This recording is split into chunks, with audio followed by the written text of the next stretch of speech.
주변을 돌아보면 나와 비슷한 시간과 노력을 투자하는 것 같은데 항상 더 앞서가는 사람들이 있습니다. 그럴 때마다 유전과 재능의 차이라고 생각하고 포기하진 않으셨나요?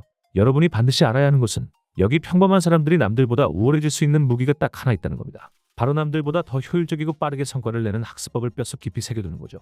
뇌과학에 기반한 이 방법은 원리만 명심해 둔다면 어떤 분야에나 적용 가능해서 남들이 비탈길을 걸어 올라갈 때 혼자 오토바이를 타고 쏘아 올릴 수 있습니다.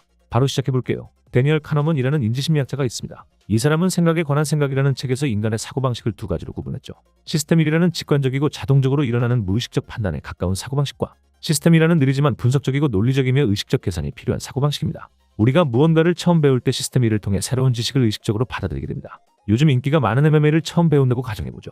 여러분들은 복싱 스탠스에서 주먹을 뻗을 때 양발의 위치와 각도, 몸통의 회전을 어떻게 해야 하는지를 배우게 되고 그라운드 기술들을 쓸 때 상대방의 다리를 어떻게 잡아야 넘어뜨리기 쉬운지, 내가 넘어졌을 때는 어떤 자세를 취해야 탈출하기 쉬운지 등을 배우게 됩니다.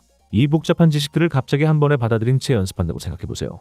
여러분은 간단한 주먹을 뻗는 동작에도 순간순간 뇌정지가 온 상태로 내가 지금 제대로 된 자세를 취하고 있나? 내 발은 어떤 각도로 되어 있지? 내 몸통은 제대로 회전하고 있나?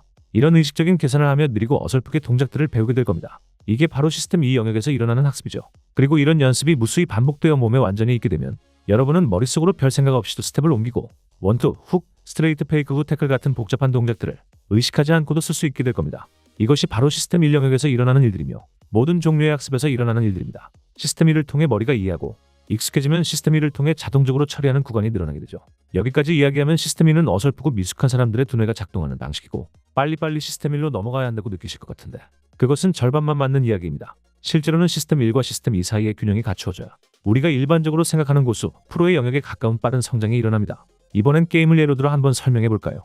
프로리그가 매우 활성화된 리그 오브 레전드라는 게임이 있습니다. 대부분의 프로게이머들이 입을 모아하는 이야기 중에 빠르게 실력을 쌓으려면 반드시 자신의 플레이를 복귀해야 한다는 말이 있습니다. 그러면서 동시에 하는 이야기가 무의미하게 수많은 판을 플레이하는 것으로는 성장에 한계가 있다는 것이죠. 저 말을 사고방식 시스템 이론에 적용하면 이런 이야기가 됩니다. 여러분이 리그 오브 레전드라는 게임을 처음 플레이할 때 매우 복잡한 룰과 캐릭터의 스킬, 플레이 방식들을 시스템 1을 통해 배우게 됩니다. 그 후에 어느 정도 게임에 대한 이해가 깊어지면 별 생각 없이 시스템 1만을 사용해 플레이하게 되죠.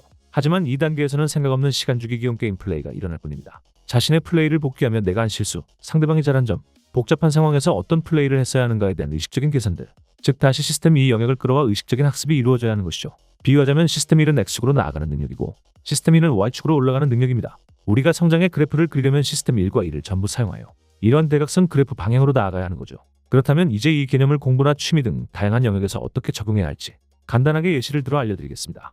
예를 들어 수학 공부를 할 때는 시스템 1을 통해 기본 개념과 공식을 익히고 반복적인 문제 풀이를 통해 시스템 1이 작동하는 영역을 넓혀줍니다. 그 다음 문제 풀이가 익숙해지면 문제를 풀 때 출제자의 의도를 파악해 어떤 공식을 써서 풀라고 낸 문제인지 어떤 개념을 어떻게 적용해서 풀어야 하는지를 파악하는 연습을 하고 내가 익힌 개념과 공식을 써서 풀어야 하는 문제들 중에 더 어렵게 출제된 문제들을 찾아 도전하는 겁니다. 취미의 영역에서도 똑같습니다. 처음에는 시스템 1을 통해 개념과 스킬들에 익숙해져 시스템 1의 영역을 넓혀주고 어느 정도 몸속에서 자동화 시스템이 자리 잡았다면 다시 시스템 1을 통해 배울 수 있는 내가 불편한 영역으로 나아가야 합니다. 정리하자면 시스템 2에서 시스템 1로 충분히 자리 잡았다면 거기서 멈추지 말고 다시 시스템 1을 통해 배워야 하는 영역들을 찾아내는 겁니다. 가장 쉬운 방법이 자기 자신에 대한 복귀가 되겠죠.